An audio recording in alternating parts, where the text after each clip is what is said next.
நிலாவே வா நில்லாதே வா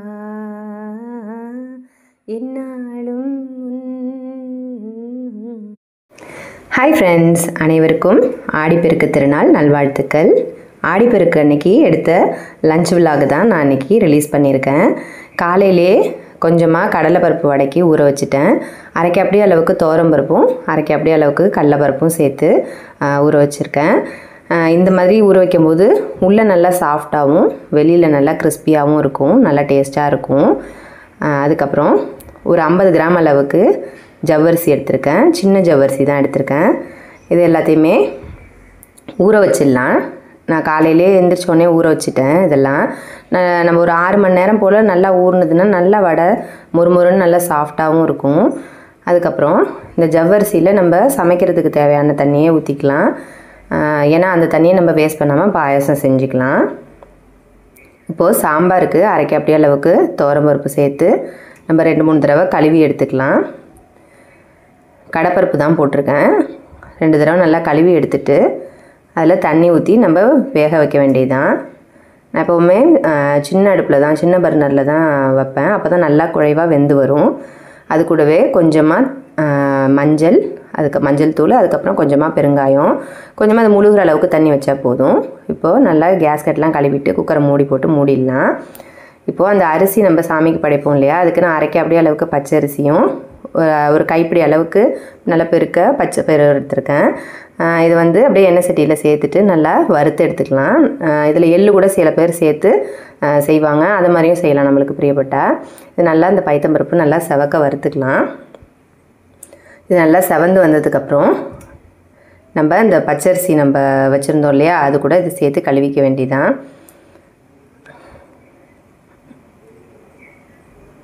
இது பாருங்கள், இந்த அளவுக்கு நல்லா செவந்து வரணும். இது அப்படியே நம்ம குட்டி ரேபிட் குட்டி கேரட் எடுக்க வந்துச்சு அடுப்பாங்கிறதுக்கு. கேரட்டு மாங்காய் எல்லாம் எடுத்துகிட்டு இருப்பாங்க. அரிசியோடு சேர்த்துட்டு நம்ம நல்லா 2 தடவை கழுவி எடுத்துக்கலாம். கழுவி எடுத்துகிட்டு ஒரு 1 மணி நேரம் போல் தண்ணியில் நல்லா ஊற வச்சிடலாம்.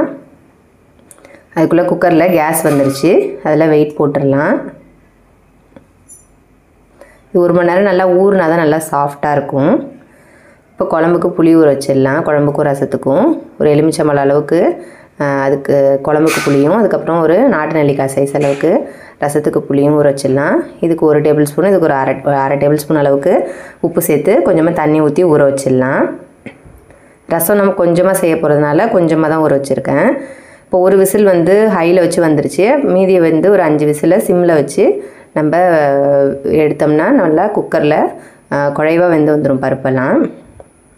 குழம்புக்கு காய்கறி அரிஞ்சிடலாம். முருங்கைக்காய், பீன்ஸு, மாங்காய் இதெல்லாம் போட்டு தான் சாம்பார் வைக்க போகிறேன். கேரட்லாம், சின்ன வெங்காயம், பச்சை மிளகாய் இது எல்லாத்தையும் சேர்த்து அரிஞ்சிருக்கேன். அப்புறம் வறுவலுக்கு வாழைக்காய் மேலே 2 சைட்லேயும் கட் பண்ணிவிட்டு கொஞ்சம் தோல் க்ரீன் கலரில் தெரிகிற மாதிரியே நம்ம தோலை சீவணும்.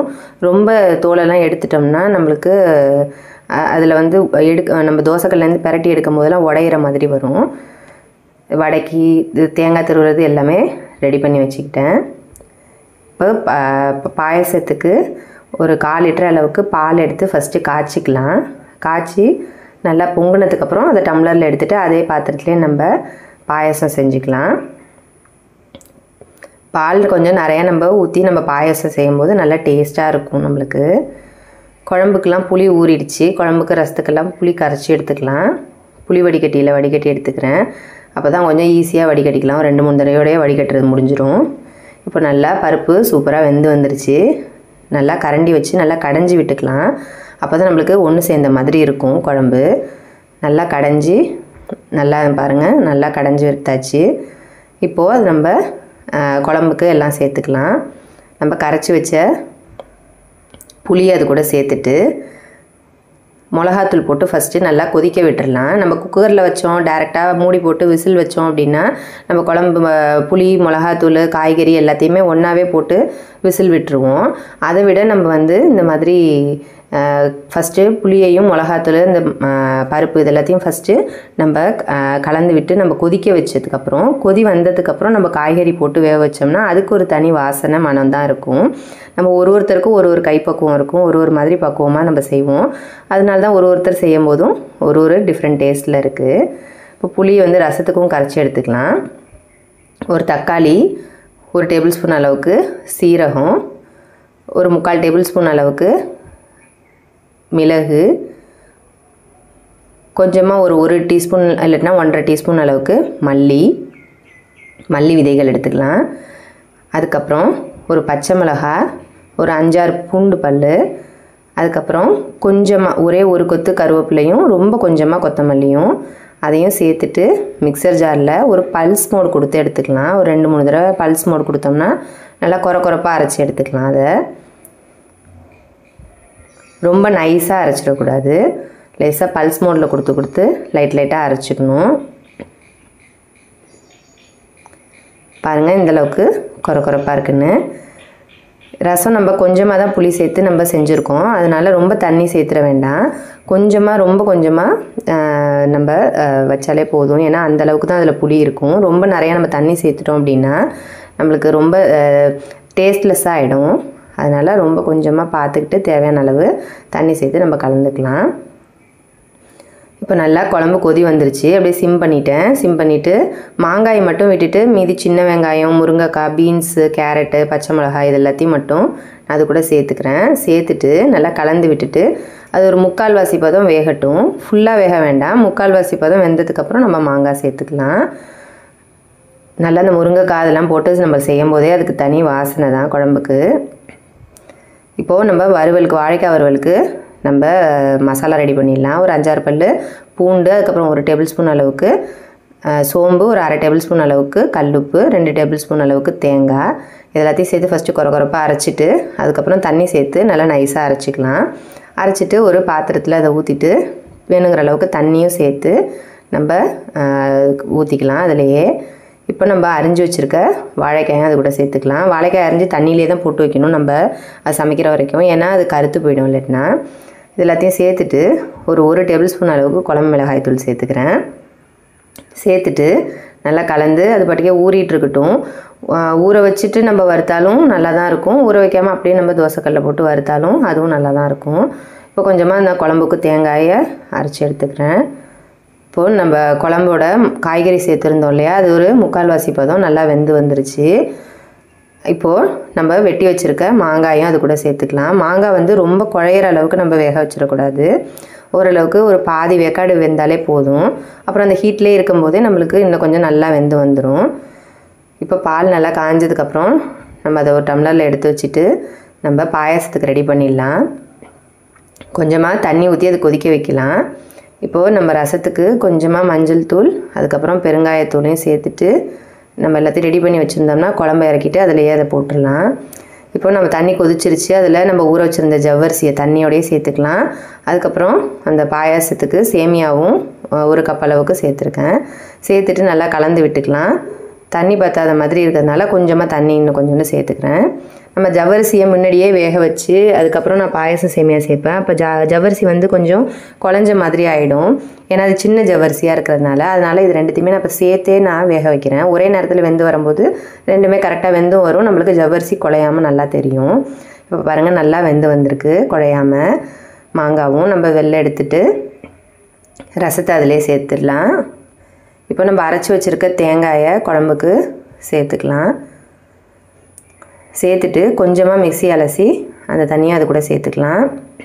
நம்ம தேங்காய் போட்டு கொதிக்க வைக்காமல் இந்த மாதிரி சேர்க்கும்போது நம்ம நல்லா வாசனையாக டேஸ்ட்டாகவும் இருக்கும். கொஞ்சமாக கடைசியாக கருவேப்பிலை கொத்தமல்லி சேர்த்துக்கலாம். அந்த ஹீட்லேயே அந்த தேங்காய் வெந்து வந்துடும். இந்த சூடே போதும் அந்த தேங்காய் வேகிறதுக்கு. நம்ம தேங்காய் ரொம்ப போட்டு கொதிக்க வைக்கிறதுக்கு பதிலாக இதை மாதிரி செய்யும்போது தேங்காயோட குணம்லாம் மாறாமல் இருக்கும், அது கெட்ட கொலஸ்ட்ராலாம் மாறாமல் இருக்கும். இப்போ பாயசமும் நல்லா வெந்து வந்துருச்சு, அந்த சேமியாலாம் நல்லா வணங்கி வந்துருச்சு பாருங்கள். அந்த ஜவ்வரிசியும் நல்லா அப்படியே டிரான்ஸ்பரண்ட் கலரில் ஆகிடுச்சு. இப்போது ஒரு 100 கிராம் அளவுக்கு ஜீனி சேர்த்துக்கிறேன். சேர்த்துட்டு அந்த ஜீனி நல்லா கரையட்டும். கரைஞ்சதுக்கப்புறம் கொஞ்சமாக 2 ஏலக்காவை நல்லா தட்டி எடுத்துருக்கேன். அப்புறம் இனிப்பை எடுத்து காட்டுறதுக்காக கொஞ்சமாக கல் உப்பு சேர்த்துக்கிறேன். சேர்த்துட்டு நல்லா கலந்து விட்டுட்டு அடுப்பை ஆஃப் பண்ணிக்கலாம். இப்போது ரசமும் நல்லா கொதி வர ஆரம்பிச்சிருச்சு. நம்ம சாம்பாருக்கும் ரசத்துக்கும் தாளிப்பு கொடுத்துடலாம். கொஞ்சமாக எண்ணெய் சேர்த்துட்டு அதில் கடுகும் மிளகாயும் போட்டு தாளிச்சிக்கலாம். ரசம் நடுவில் மட்டும் அப்படியே லேசாக அப்படி கொதி நல்லா வர ஆரம்பிக்கும் போது நீ படிக்கலாம். ஃபுல்லாக தலபுலன்னு கொதிக்கக்கூடாது. அதனால் லைட்டாக கொதி வந்தோடனே அப்படியே ஆஃப் பண்ணிடலாம். எண்ணெய் சூடானதுக்கப்புறம் கடுகு போட்டுட்டு நல்லா பொரிஞ்சதுக்கப்புறம் 2 காஞ்ச மிளகாய் சேர்த்துக்கலாம். சேர்த்துட்டு எல்லாத்தையும் நம்ம இந்த ரசத்துக்கும் குழம்புக்கும் சேர்த்துடலாம். தாளிப்பு கொடுக்கும்போது தான் நம்மளுக்கு நல்ல வாசனை கிடைக்கும். அந்த ஃபுட்டோட ஃப்ளேவரை இன்னும் நல்லா என்ஹான்ஸ் பண்ணி கொடுக்கும். இதை சேர்த்துட்டு மூடி வச்சிடணும். அப்போ தான் அந்த வாசனை வந்து அப்படியே அதிலேயே மெயின்டைன் ஆகும். சாம்பாருக்கும் அந்த மாதிரி சேர்த்துட்டு நல்லா கலந்து விட்டு மூடி போட்டு வச்சிடலாம். அப்படியே அந்த ஃப்ளேவர் அதுக்குள்ளாரே அப்படியே லாக்காகவே இருக்கும். நல்லா டேஸ்ட்டாக இருக்கும். அரிசி ஒலை வச்சது நல்லா கொதிச்சிருச்சு. அரிசியை களைஞ்சிட்டு நல்லா கொதித்த தண்ணியில் சேர்த்துடலாம். சேர்த்துட்டு நல்லா கிண்டி விட்டுறணும். இல்லாட்டினா அடியில் செட்டில் ஆகிடும், ஒட்டிக்கும் அப்படியே. இப்போ தோசைக்கல் நல்லா சூடாக இருக்குது.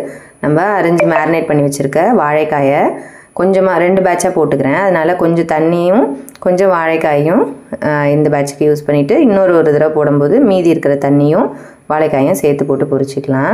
இது நம்ம எண்ணெய் சட்டியிலே எல்லாத்தையும் ஒட்டு மொத்தமாக போட்டு லைட்டாக வேக வச்சதுக்கப்புறம் தனித்தனியாக தோசைக்கல்லையோ இல்லை அதே எண்ணெய் சட்டிலையோ தனித்தனியாக நம்ம ஸ்ப்ரெட் பண்ணி விட்டு எண்ணெய் ஊற்றி நல்லா செவக்க வறுக்கலாம். இல்லாட்டினா நம்ம இந்த மாதிரி தோசைக்கல்லையும் வறுத்து எடுக்கலாம். ஒரு பக்கம் லேசாக வெந்து வந்ததுக்கப்புறம் இன்னொரு பக்கம் பிரட்டி போட்டுக்கலாம். நல்லா அந்த தண்ணி சுண்டுற வரைக்கும் 2 பக்கமும் மாற்றி மாற்றி பிரட்டி போட்டு நம்ம வேக வைக்க வேண்டியதான். இப்போது கொஞ்சமாக வெண்ணெய் எடுத்திருக்கேன். நெய் இருந்ததுன்னா நெய்யே ஊற்றிக்கலாம். நான் எனக்கு வெண்ணெயாக இருந்துச்சு. அதனால் ஒரு டேபிள் ஸ்பூன் அளவுக்கு வெண்ணெய் சேர்த்துட்டு லைட்டாக உருக ஆரம்பிக்கும் போதே இந்த முந்திரி பருப்பையும் திராட்சையும் சேர்த்துக்கிறேன். நல்லா மெல்ட் ஆகி வெண்ணெயிலேருந்து நெய்யாக மாறுற வரைக்கும் வெயிட் பண்ணோம்னா கொஞ்சோண்டு தானே நான் போட்டிருந்தேன். அதனால் கருகி போயிடுது.